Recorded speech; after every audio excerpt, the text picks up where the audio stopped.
আমি কিন্তু ভালো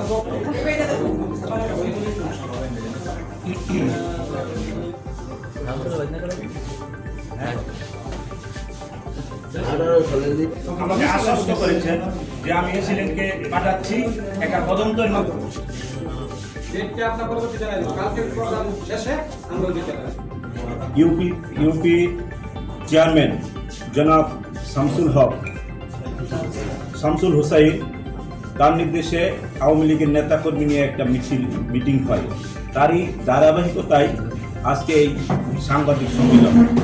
বিএনপির হাইকমান্ডের নির্দেশ অমান্য করে উক্ত নির্বাচন পরিচালনা করে পদ থেকে অব্যাহতি দিয়ে সুষ্ঠু তদন্তের মাধ্যমে একজন প্রশাসক নিয়োগ করার জন্য উপজেলা নির্বাহী কর্মকর্তাকে অনুরোধ করছি।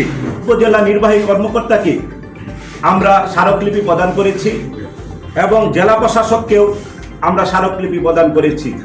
থানাতে আমাদের এই বিষয়ে একটা সাধারণ ডায়েরিও কিন্তু আমরা করেছি থানাতে। অফিসার ইনচার্জ ভালুকা মডেল থানা ময়মনসিংহ, ওনার বিরুদ্ধে আমরা একটা সাধারণ ডায়েরিও করছি।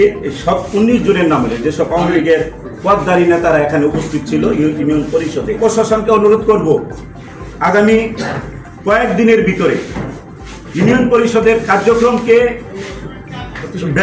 গতিশীল করার লক্ষ্যে আর 10টি ইউনিয়ন যেভাবে আপনারা প্রশাসন নিয়োগ দিয়েছেন 5 নং ইউনিয়নে এভাবে প্রশাসন নিয়োগ দিয়ে ইউনিয়নের কার্যক্রমকে চলমান রাখবেন, এটাই আমার প্রশাসনের কাছে অনুরোধ।